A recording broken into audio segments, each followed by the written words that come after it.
Assalamualaikum warahmatullahi wabarakatuh. Salam sejahtera untuk kita semuanya. Kembali lagi dengan saya. Dalam hal ini kami mewakili kelompok B2 yang beranggotakan saya sendiri Ande Sofiani, kemudian Bapak Fernandus Widodo, Bapak Prasetyo Amin, Ibu Yemi Yananti, dan Ibu Yeni Rahayu. Kami kelompok B2 akan menyampaikan hasil diskusi kelompok yang bertemakan restitusi dan posisi kontrol dalam program calon guru penggerak angkatan ke-7. Ada beberapa kasus yang ditawarkan kepada kami, namun kelompok kami memilih kasus yang kedua dengan tema salah menggunakan sepatu. Adapun ilustrasinya adalah sebagai berikut. Siswa yang bernama Sabri hari itu bangun terlambat dan terburu-buru sampai di sekolah. Dia pun akhirnya sampai di gerbang sekolah, tapi baru menyadari kalau Sabri tidak menggunakan sepatu hitam seperti tertera di peraturan sekolah. Di depan pintu kelas, Bapak Lukman memperhatikan sepatu Sabri yang berwarna putih. Sabri berusaha menjelaskan bahwa dia terburu-buru dan salah mengenakan sepatu. Nah, berikut adalah ilustrasi percakapan antara Pak Lukman dan Sabri. Pak Sabri menyampaikan permohonan maafnya dengan mengatakan bahwa, "Pak, maaf saya tidak menggunakan sepatu hitam. Tadi saya terburu-buru." Lalu Pak Lukman membalas dengan pertanyaan, "Apa peraturan sekolah tentang seragam warna sepatu?" Lalu Sabri menjawab, "Sepatu harus berwarna hitam, Pak. Namun saya gunakan sepatu dengan warna yang berbeda." Itu jawaban Sabri. Lalu Pak Lukman menyampaikan, "Ya sudah, kamu sudah melanggar peraturan sekolah. Kamu salah. Sudah terlambat, salah pula warna sepatunya. Segera buka sepatumu kalau tidak bisa mengenakan warna sepatu sesuai peraturan." Sekali lagi maaf Pak Lukman, izinkan saya tetap menggunakan sepatu ini. Saya berjanji tidak akan mengulanginya lagi.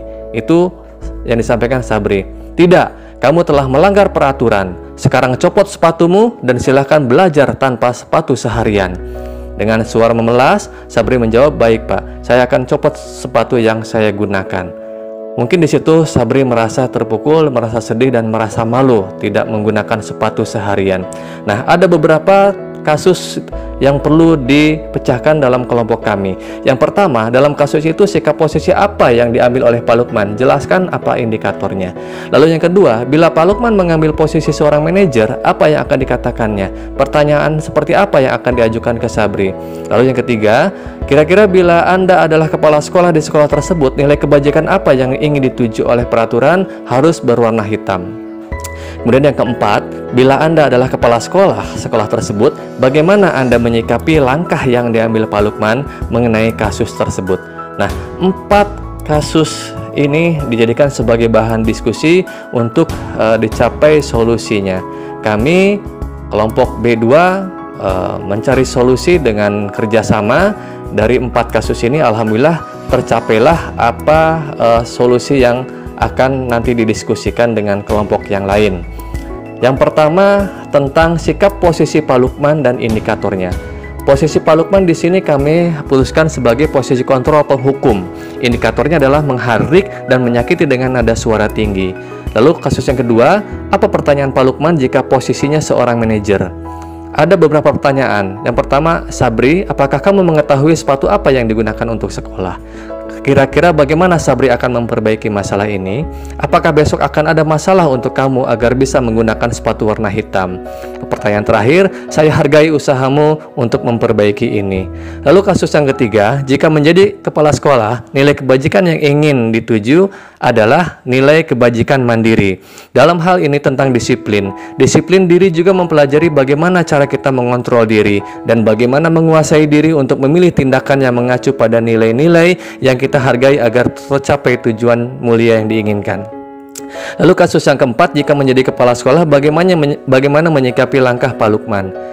Ada beberapa langkah. Yang pertama, perilaku Pak Lukman merupakan perilaku mungkin kontrol negatif ya. Kemudian yang kedua, berkoordinasi dengan bimbingan konseling. Dan yang ketiga, melakukan pendekatan dengan inquiry apresiatif terhadap Pak Lukman. Kemudian yang keempat, meninjau ulang penanganan aturan yang ada di sekolah kami.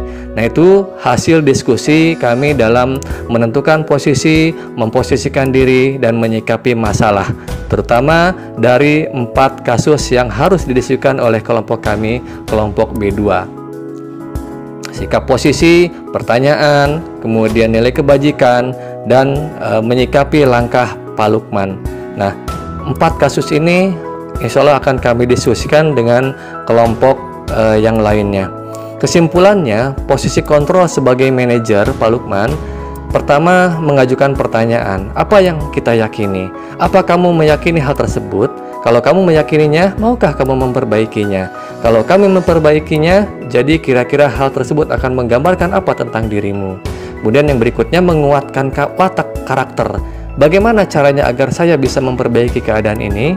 Saya akan memperbaiki masalah ini dengan bla bla bla bla. Lalu yang berikutnya, yang terakhir, mengevaluasi diri bagaimana menjadi diri yang lebih baik. Murid meletakkan dirinya sebagai individu yang positif dalam dunia berkualitas. Nah, itu hasil daripada kontrol sebagai manajer, mengajukan pertanyaan dan sebagainya. Nah, begitulah hasil daripada diskusi kami kelompok 7. Mohon maaf apabila ada kekurangan. Terima kasih. Billahi taufiq wal hidayah. Assalamualaikum warahmatullahi wabarakatuh.